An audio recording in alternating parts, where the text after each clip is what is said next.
The Beverly Hillbillies, 1962 and 1971, cast then and now. Half actors sadly passed away. In the distance, across the meadow and past the fields, within the lavish confines of a mansion in Beverly Hills, faint echoes of banjo strums and gunshots mingle with the baying of coonhounds, signaling our arrival into the quaint existence of the Clampetts. Jed, Ellie Mae, Granny, Jethro, and the entire clan introduced us to the enduring classic, The Beverly Hillbillies, a renowned fixture that graced screens for an impressive 9 seasons spanning from 1962 to 1971. Let's take a trip back to the uproarious world of the Clampett family. Alongside a roster of esteemed guest stars, including the iconic actress and tragic victim of the Manson murders, Sharon Tate. Share with us in the comments below who your preferred star is from the Beverly Hillbillies. Additionally, we'll delve into the current whereabouts of the cast members and pay tribute to those who have regrettably left us. All right, let's dive right in. Buddy Ebsen as Jed Clampett, the patriarch of the household and the very individual who stumbled upon their lucrative stroke of luck. Ebsen brought dignity and honor to Mr. Clampett, consistently upholding his values and treating others with respect. Buddy adeptly portrayed a character who, despite his simplicity, possessed layers of depth, grounding the entire series. Buddy himself was a versatile performer, excelling as a dancer, singer, actor, and comedian. Although less recognized for providing the singing voice for the iconic Tin Man in the 1939 classic The Wizard of Oz, Buddy would have assumed the role of the Tin Man had it not been for the hazardous aluminum dust present in the makeup, which led to health complications and a recasting with Jack Haley. However, Buddy enjoyed a successful career spanning 7 decades, from his debut film appearance as a dancer alongside his sister, Velma Ebsen, in the 1936 Oscar-nominated Broadway Melody, to his final role in the 1993 cinematic adaptation of The Beverly Hillbillies, where he made a brief appearance as his other enduring TV character, Barnaby Jones, which itself enjoyed 8 prosperous seasons of detective adventures. This cameo marked his final appearance on the silver screen. Ebsen passed away on July 6, 2003, at the age of 95, after lending his voice one last time to the animated sitcom King of the Hill. Irene Ryan as Daisy Moses. Don't be fooled by her advanced age. She concocts the fiercest batch of moonshine in the region, known as her tonic, and is beloved as everyone's spirited granny. Irene was already an accomplished vaudeville, radio, and film performer. Prior to taking on the role of the beloved firebrand, she was renowned as the woman who could make Bob Hope burst into laughter throughout the nation, accompanying Hope on numerous renowned military tours. Irene showcased her versatile talents in various comedy sketches and short films. Apart from her tenure on the Beverly Hillbillies, she also graced the Broadway stage, starring in Pippin, her final role before passing away at the age of 70 in 1973, just 2 years after the conclusion of the Beverly Hillbillies. Securing the role, she recounted in 1972, was no easy feat. "I had to really fight for it," she recounted to the El Paso Times. "They told my agent I was too youthful. Having collaborated with the scriptwriter Paul Henning previously on the Dennis Day Show, I decided to audition for him. It was the first time I had to stop reading a script because I couldn't stop laughing. I informed them that if they chose someone older, they'd struggle to make it to the 5 a.m. filming call." After a brief delay, she received the news that she had landed the role. Donna Douglas as Ellie Mae Clampett. The star of the show, initially named Doris Ione Smith, underwent a transformation as she rose to prominence as an esteemed actress and vocalist. She was described as the stunningly robust girl who could brawl like a savage beast. Before donning pigtails, she donned a crown, crowned both Miss Baton Rouge and Miss New Orleans in the 50s, which inspired her relocation to New York to kickstart her acting journey. the Beverly Hillbillies propelled her newfound stardom, although she never achieved movie star status.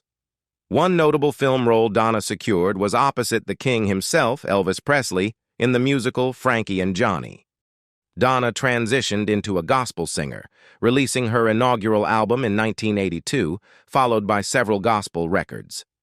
She also ventured into country music with a few minor releases during the 70s and 80s. Subsequently, she shifted her focus to children's ministry, penning a Bible-themed children's book. She resurfaced in the public eye when she filed a $200 million lawsuit against the Whoopi Goldberg film, The Sister Act, alleging theft of her novel-turned-screenplay titled A Nun in the Closet.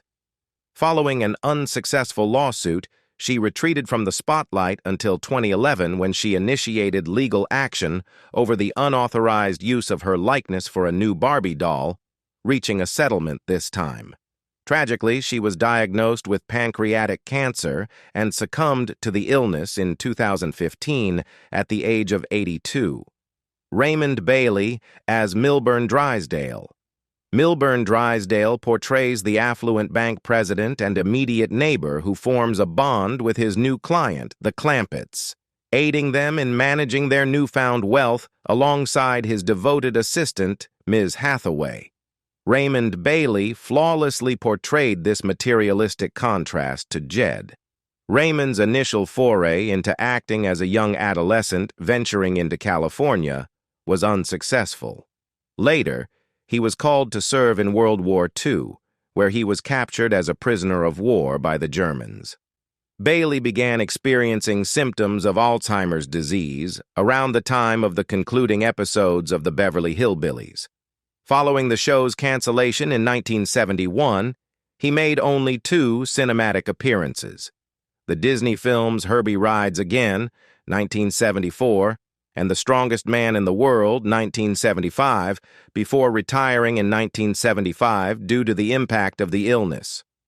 During his final years, Bailey split his time between a condominium and a houseboat in Laguna Niguel, California. He maintained contact with former co-star Nancy Culp, whom he affectionately called Slim, but primarily lived as a recluse. Bailey passed away from a heart attack on April 15, 1980, at the age of 75, in Irvine, California. Harriet E. MacGibbon as Mrs. Margaret Drysdale.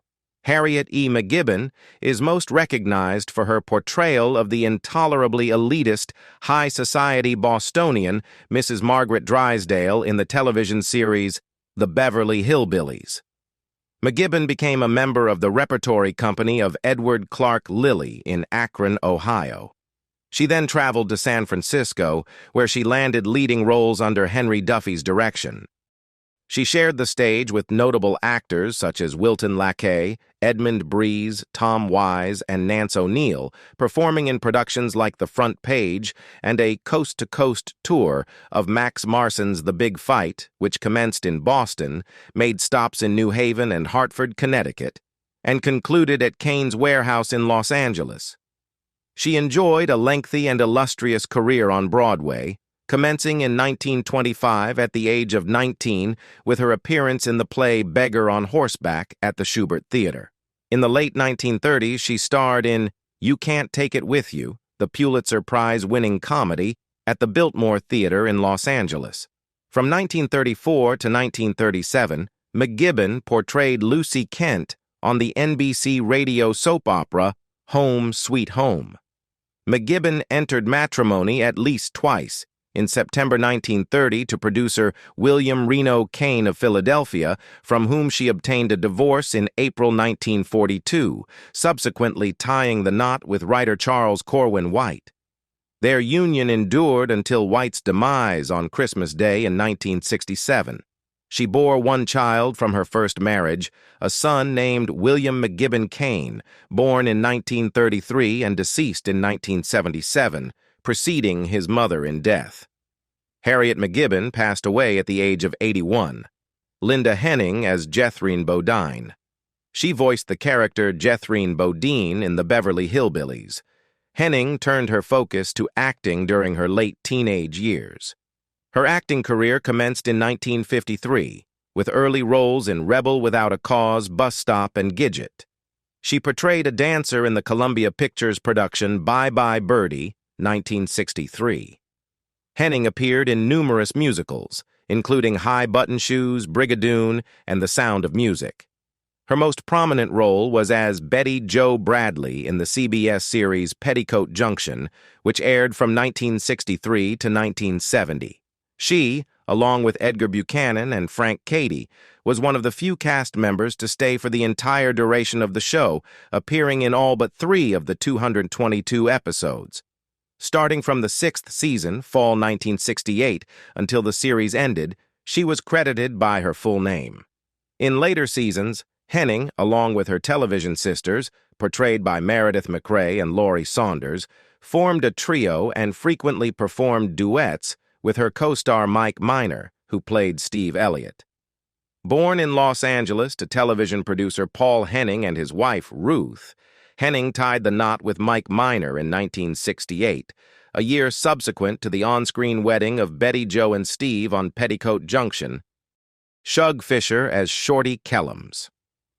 Shorty Kellums is Jed's closest pal who sometimes comes down from the hills for a visit. In one storyline, Drysdale mistakenly thinks Shorty is wealthier than Jed and goes to great lengths to attract his business. In 1931, Tom Murray, who had recently left the Beverly Hillbillies, offered Fisher a spot with his new group, the Hollywood Hillbillies, based in Los Angeles.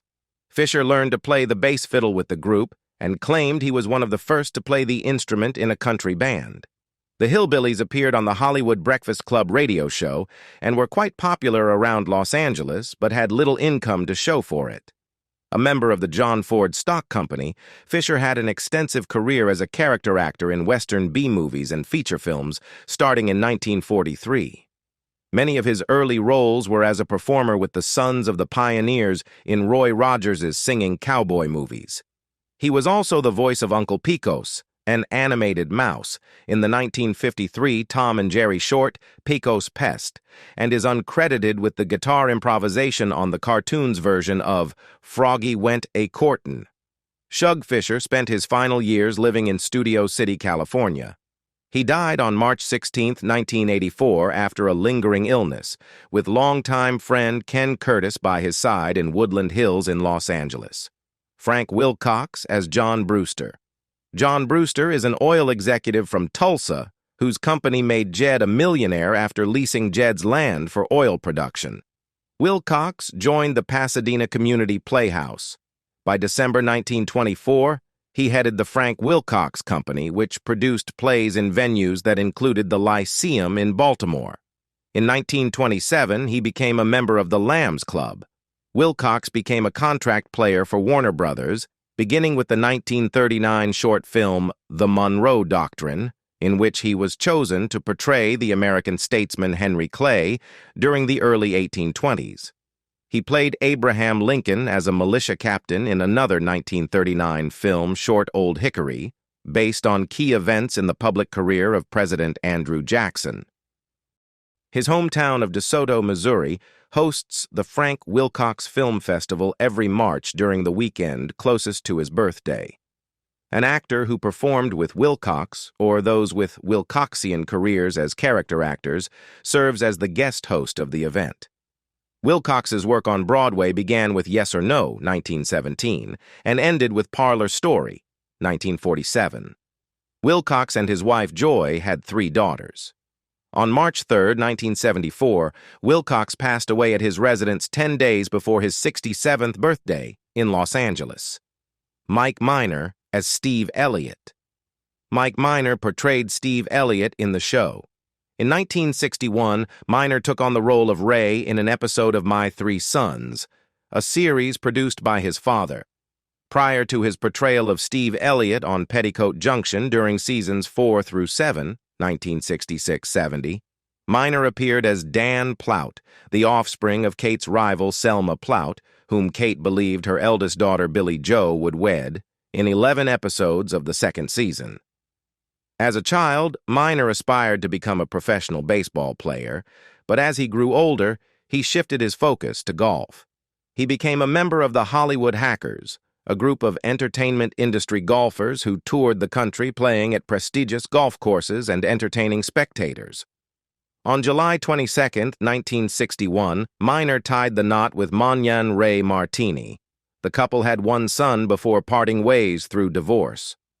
On September 7, 1968, he exchanged vows with Linda K. Henning, who portrayed Betty Jo on Petticoat Junction after a romance that blossomed on set. However, their marriage ended in divorce 5 years later, and they did not have any children together. Minor entered matrimony with Marilyn Minor in 1981. Minor succumbed to cancer on January 28, 2016, at the age of 75. Bae Benaderet as Cousin Pearl Bodine. Cousin Pearl Bodine is Jethro's mom and Jed's first cousin. Pearl persuaded the Clampetts to relocate to Beverly Hills and feels envious of their riches. She endeavors to attain success through various schemes, such as trying to win over oil tycoon John Brewster and securing a wealthy spouse for her daughter Jethrine. In 1926, Benaderet joined the team of San Francisco radio station KFRC, which was under the new management of Don Lee. Her responsibilities included acting, singing, writing, and producing. Initially aspiring to be a dramatic performer, she transitioned to comedy and appeared on multiple programs, notably the Blue Monday Jamboree variety show, where her co-stars included Meredith Willson, Elvia Allman, and future I Love Lucy producer Jess Oppenheimer.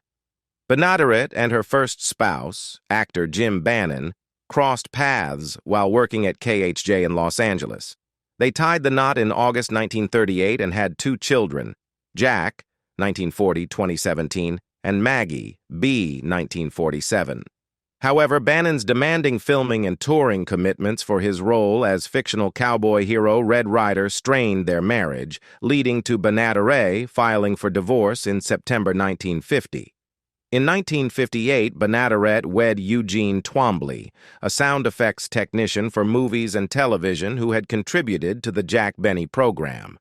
They remained together until her passing in 1968. Benaderet passed away on October 13, 1968, due to lung cancer and pneumonia at Good Samaritan Hospital in Los Angeles. She was laid to rest in Valhalla Memorial Park Cemetery in North Hollywood. On October 17th, 4 days following her demise and the day following her funeral, her husband, Eugene Twombly, suffered a fatal heart attack at the age of 54 and was laid to rest beside her. Frank Cady as Sam Drucker. Frank Cady portrayed Sam Drucker in the show. Following his discharge from military duty in 1946, Cady took on roles in several stage productions in the Los Angeles region, which paved the way for opportunities in film, starting in 1947. In 1949, he had an uncredited speaking part in the film Noir DOA. The following year, he appeared without credit in Father of the Bride. In The Asphalt Jungle, also in 1950, he played a witness who refused to identify a thief. Cady also featured in George Pal's When Worlds Collide, 1951, and collaborated with Pal again in 1964 in 7 Faces of Dr. Lau. He was active in television and achieved the unique feat of portraying a recurring character on 3 sitcoms simultaneously, a role he held from 1968 to 1969, appearing on the Beverly Hillbillies, Green Acres, and Petticoat Junction concurrently. As Sam Drucker, he appeared in 142 out of 170 episodes of Green Acres during its 6-year tenure from 1965 to 1971. Shirley Cady passed away on August 22, 2008, at 91 years old. The Cadys, who were wed for 68 years, had 2 offspring, daughter Catherine Turk and son Stephen Cady. They were also blessed with 3 grandchildren and 3 great-grandchildren. Frank Cady breathed his last at his residence on June 8, 2012, at the age of 96. No specific cause of death was disclosed. Sharon Tate as Janet Trago. Janet Trago serves as a secretary at Drysdale's bank, aiding Jane Hathaway and often becoming the target of Jethro's romantic advances. In 1964, Tate underwent a screen test for Sam Peckinpah alongside Steve McQueen for the movie The Cincinnati Kid. Ransohoff and Peckinpah determined that Tate's shyness and lack of experience would hinder her performance in such a significant role, leading them to choose Tuesday Weld instead. In late 1967, Tate and Polanski returned to London, attracting frequent attention from newspapers and magazines. Tate was portrayed as unconventional and modern, advocating for couples to cohabit before marriage. They exchanged vows in Chelsea, London on January 20, 1968, amidst significant media coverage. Polanski wore Edwardian attire, while Tate donned a white mini-dress. The couple settled into Polanski's Mews residence near Eaton Square in Belgravia, London. Tragically, shortly after midnight, Sebring, Frykowski, Folger, Tate, and her unborn child fell victim to the Manson family cult's brutality. The next morning, their bodies were discovered by Tate's housekeeper, Winifred Chapman. Upon arriving at the scene, authorities found a young man fatally shot in his vehicle in the driveway, later identified as Stephen Parent. Elvia Allman as Elverna Bradshaw. Elvia Allman is most renowned for her recurring roles on the Beverly Hillbillies. In 1926, Allman began as a children's story reader at KHJ in Los Angeles, though another source indicates 1930. The Los Angeles Times at the time commended her skill as a dialectician. She wed Wesley B. Tourtellotte on August 2, 1930, but their marriage ended in divorce after several years. By 1933, she relocated to the East Coast, adopting the moniker California Cocktail and initiating a musical program on NBC. In 1928, Allman performed in The Living Corpse, a production by the Pasadena Community Players. Her film debut occurred in 1940's The Road to Singapore, where she played an uncredited role as a plain-looking woman who pursues Bob Hope. One of her consistent radio roles was on the Blondie radio series as Cora Dithers, the commanding spouse of Dagwood Bumstead's employer. Allman portrayed Oscar Madison's mother in an episode of the Odd Couple TV series, where she and Oscar witness an exotic belly dance at a Greek eatery. After 1972, Allman's career slowed significantly, with her sole television appearance in the remainder of the decade being in the 1977 TV movie Halloween with the new Addams Family. Her career experienced a resurgence in the 1980s with 11 television appearances, including 2 episodes of Murder, She Wrote. Alongside her acting pursuits, Allman also pursued a career as a real estate agent during the 1970s and 80s. Mary Tyler Moore acknowledges Allman for assisting in finding her house in her autobiography, and Betty White also credits Allman for the same in her book Here We Go Again.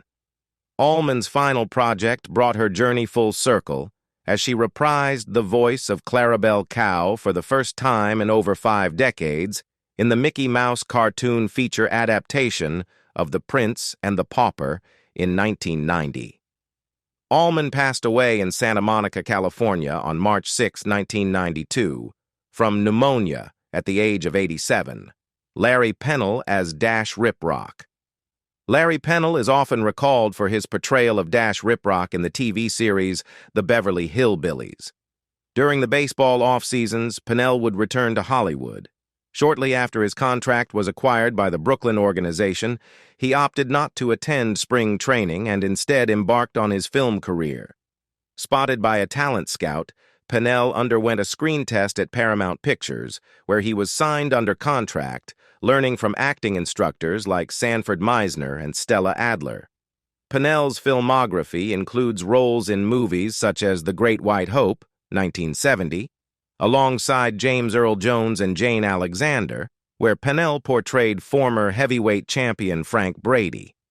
He also appeared in the high-budget World War II film Midway, 1976, portraying Captain Cyril Simard, sharing the screen with Charlton Heston and Henry Fonda.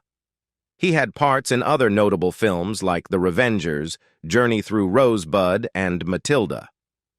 Pennell honed his acting skills under the guidance of drama instructors like Milton Katselas and Daniel Mann. His theatrical repertoire encompasses over 50 plays, including The Poker Game, Desperate Hours, Pieces of Time, and Dead Autumn's Soul. Pennell wrote and starred in productions like The Signing and Close-Up, earning the Best Actor award at the Method Fest 2002 for his performance in the short film 5 Minutes. Over the course of his career, Pennell amassed more than 400 credits in various roles across stage, film, and television, as well as in commercials and print advertisements. Baer Jr. as Jethro Bodine.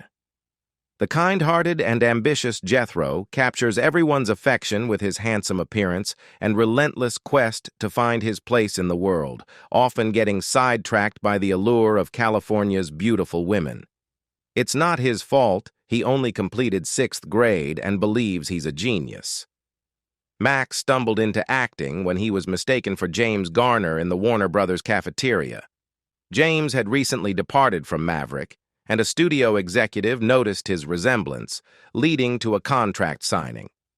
Max opted not to follow in his father's footsteps and pursued boxing, as his father was a former world heavyweight champion. Max found fame when he portrayed Jethro Bodine, but after the show ended, Baer unfortunately became typecast as the simple-minded good old boy. Unable to find success on screen, he transitioned to working behind the scenes as a writer-producer and achieved success with Macon County Line, which held the title of the highest-grossing independent film at the box office from 1974 until 1999, when The Blair Witch Project surpassed it. Additionally, Max attempted to capitalize on his Jethro persona by purchasing the rights from CBS for $1 million. For nearly 20 years, he has endeavored to transform an old Walmart in Carson City into a Beverly Hillbillies-themed hotel and casino. However, due to construction conflicts and zoning restrictions, the project remains unfinished. As the sole surviving cast member of the Beverly Hillbillies, he celebrated his 85th birthday in January 2023 and has retired in California with an estimated net worth of $65 million. If only Jethro's all-you-can-eat buffet could have launched successfully. The debut of the Beverly Hillbillies marked a turning point in his fortunes, contrasted with his earlier struggles. As reported by the St. Louis Post-Dispatch in 1963, 6 months ago, Baer Jr. was destitute and literally starving. He survived on 1 quart of milk for 4 days. He possessed only 1 worn-out suit and had just 2 weeks left of unemployment benefits. "I was 2 months behind on rent," he said, "and my weight had plummeted from 210 to 188 pounds. We hope you enjoyed seeing where they started and what they've been up to since then. If you enjoyed this video, don't forget to give it a thumbs up and subscribe to our channel for more nostalgic content. And let us know in the comments below which cast member's journey resonated with you the most. Until next time, take care and keep the spirit of the Beverly Hillbillies alive in your hearts. Goodbye.